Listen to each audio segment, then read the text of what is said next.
James Carpenter with Country Living. Welcome to my channel and thank you for watching my videos. Okay, if you remember right, a few weeks ago we cleared this area out. It was full of shrubs and bushes and all kinds of debris. Obviously you still see that stump there. I thought about trying to remove that with the stump remover, but I'd have to dig a pretty good sized hole. I think I'll wait until I get a skid loader on the property and get it out of there rather quickly with a skid loader. So here's some more of that mulch, the mulch that gets delivered on a regular basis. We're going to take that and we're going to mulch that area and just pretty much get it looking good. So we're doing this with the Kubota B series tractor 3201. The bucket obviously looks like it's only about half full. I could put a heaping load on there, but when I put a heaping load on there, what happens is when I'm going across the gravel, it shakes off and then I've created myself another cleanup mess. So I pretty much just, I'm conservative about the amount of material in the bucket.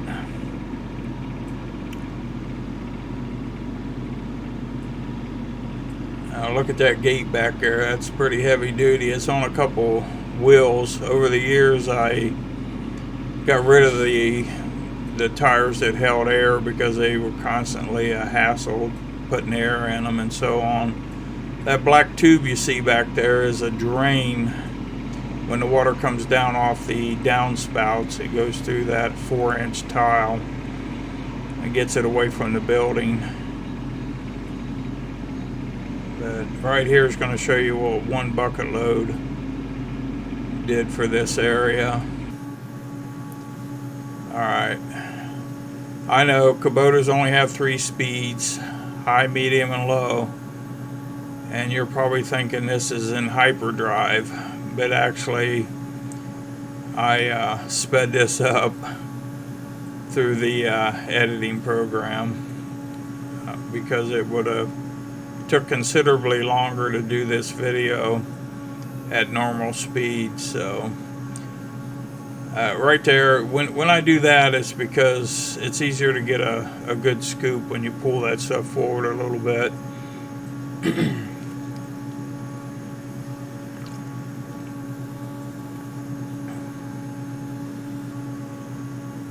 Yep, we're moving along at a pretty good pace.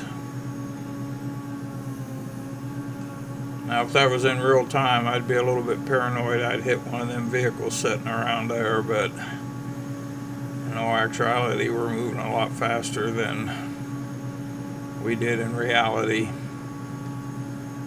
You see a lot of vehicles sitting around. It's because I run an automotive repair shop and the customers are constantly dropping cars off. We're constantly fixing them. See how that bush moved up? I take that bucket and I slide it up under the bush and then I dump. That way I'm not trying to rake up under the bush. I basically that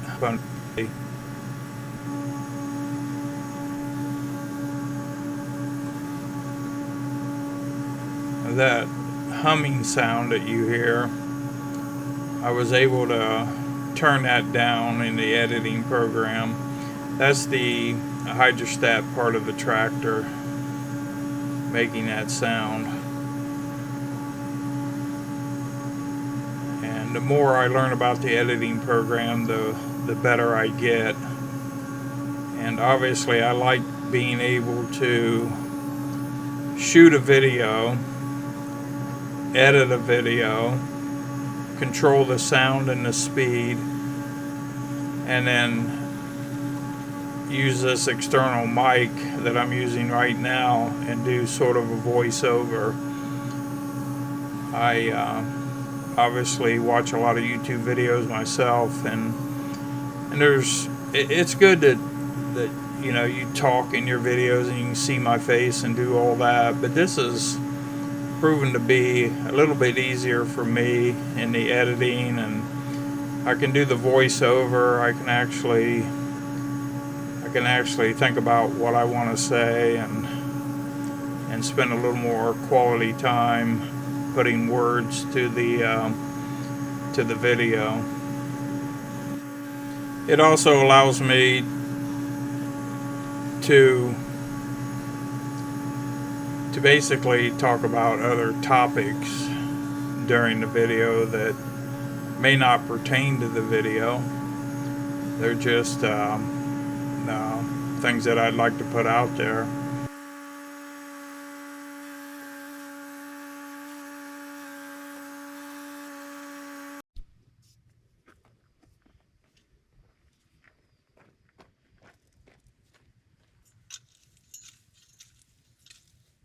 So now I've got the rake out, and I bought that rake on Amazon.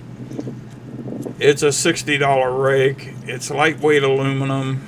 It's heavy duty. It's a real nice rake. But at the end of the video, I don't know if you'll be able to see it or not, but I did bend 2 teeth on the rake. And then I found when I went to straighten those teeth, because the rake is aluminum, 2 of the teeth broke off. What could they do? Could they make it out of metal? Once they make it out of metal, then they've made it heavier. And once it gets heavier, it's probably not as desirable to work with. But overall, it's a pretty daggone good rake. I bought 2 of them when I bought it. I bought these rakes because of the mulch. We got so much mulch, and the width of that rake is much wider than your standard rake, and that aluminum handle is a lot smoother on your hands than a wooden handle is. So maybe the chance of getting blisters are reduced considerably. Now, I'll do what other YouTube videos guys do, or gals.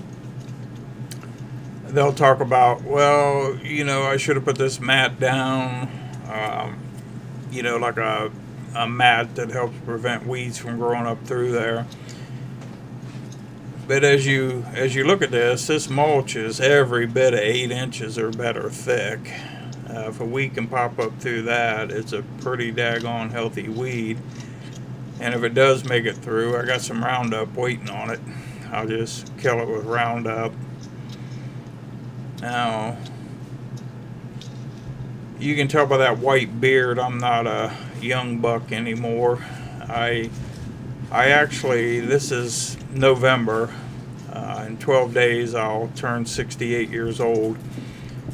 So I'm a little bit up there in age. I'm not going to say I'm old, because I'm still able to get out here and hustle around and run my tractor and do this raking and get things done. But I believe that this property is a savior for me, because I don't have to go to the gym and work out. I got plenty of work to do around here, to say the least. So it keeps me healthy, and hopefully I'll still be moving around when I'm in my mid-70s and early 80s and all that. But obviously, if you continue to follow me on YouTube, we'll see how that works out for me. Now, one thing that is in the news right now, they're talking about this diesel fuel shortage. Supposedly, we've only got about 12 or 13 days of diesel fuel left. Well, most of you are already aware of the fact that all the semi-trucks that move all the products for this country rely on diesel fuel to operate their big trucks. And as far as I know, the trains, they're talking about going on strike. I don't think they've done that yet, but trains also use diesel fuel to run the engines that create the electric to make the train move. So potentially we could be in some pretty troubled times here soon when it comes to diesel fuel, and I'm not talking doom and gloom. The reason I brought this subject up is because I was proactive. About a month ago, I purchased 150 gallons of off-road diesel, which filled up 3 55-gallon drums. And in that month, I've used half of one of my 55-gallon drums.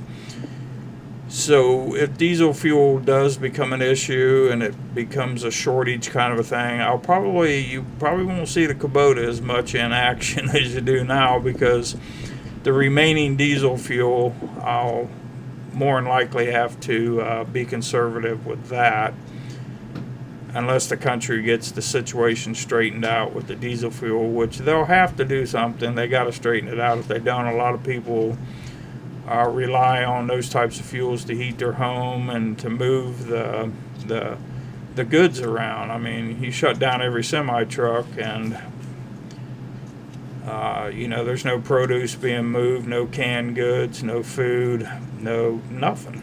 Yeah, it's not looking good. So let's see how it plays out. We've got a lot to be concerned about with this diesel fuel shortage. And be honest with you, there's a lot of other things we could talk about besides diesel fuel, but I don't want to turn this into a doom and gloom channel on you. But I do want you to know that I was proactive, and I do have enough diesel fuel to get myself through the winter and probably early spring.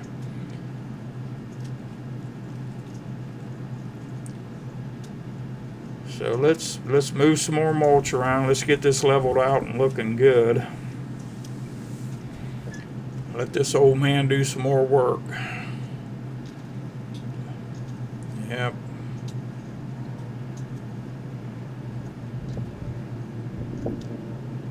I think I hear an airplane in the background. When I was raking that mulch, I didn't hear that airplane. I was too caught up in the raking of the mulch to be hearing airplanes go over.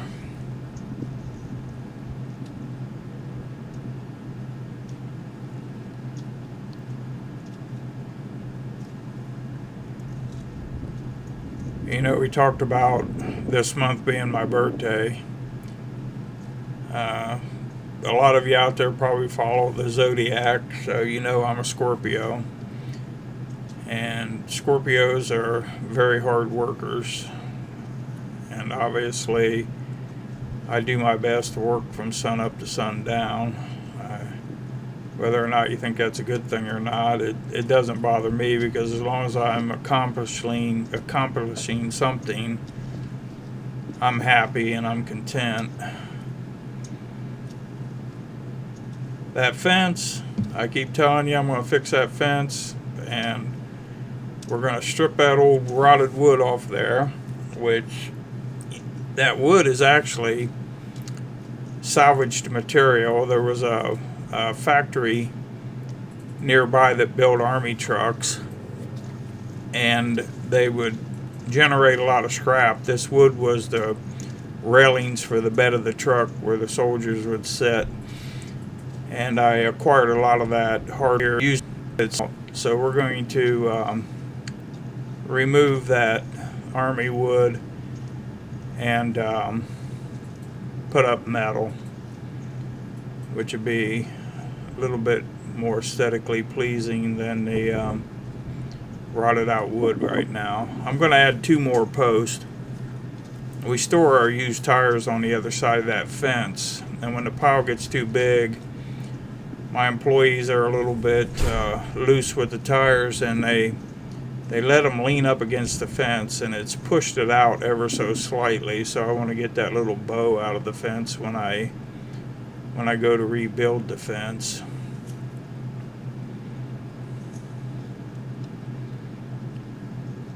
Hello?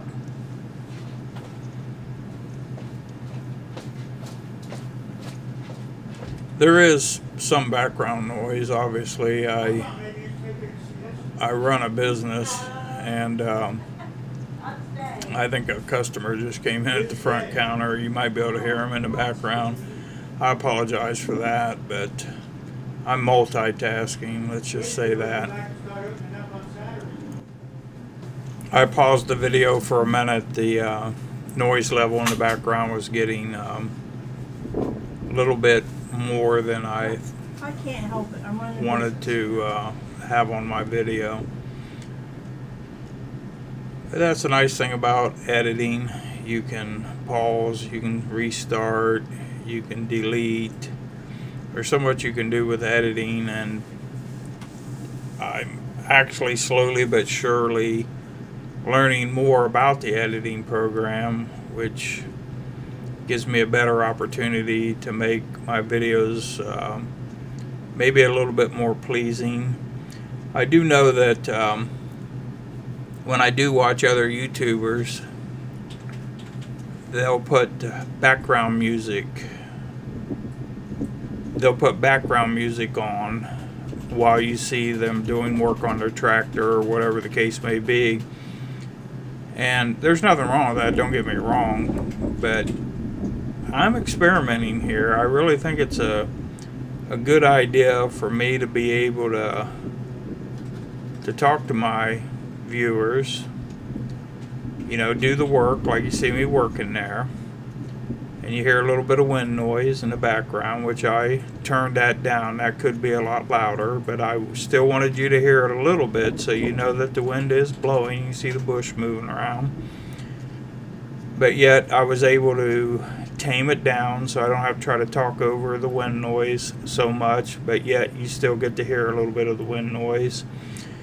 And the same thing with the tractor. I was able to turn the sound down on it. I was able to speed the tractor up so that I could move all that mulch relatively quick. You could still see the whole process, but you've seen it at a higher speed.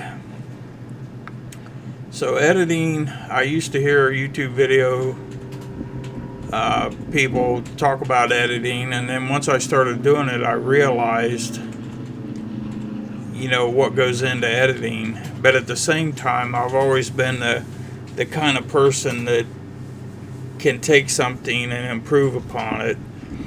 So I basically turned the editing, even though it still takes a little while, but when you hear people talk about, oh, it takes hours to edit a video, I've got that down to substantially less than hours. And the most important thing is when you shoot the footage, do a really good job of shooting the footage so that there's less that you have to edit out. And by not putting verbal content in while I'm shooting, it simplifies things because I have the footage, and then I'm able to put the words to it later on like I'm doing right now. Looks to me like I'm about to wrap this video up. There's a couple more strokes on that rake, and that looks like it's pretty much done. So what you see there is not processed mulch. It's not the stuff that's got the dye in it. It's not pretty black or any of that stuff, but it is aesthetically okay for being free, and it would take a lot of money to do that if you were to purchase that mulch. So here I'm going to clean that rake. I don't know if you can see the bent teeth or not, but I did, you know, break them off trying to straighten them. The video is going to come to a close here shortly. So I basically would like to thank everyone who enjoys my videos and takes the time to watch my videos. And obviously, I would appreciate it if you would subscribe. I'm trying to build a channel.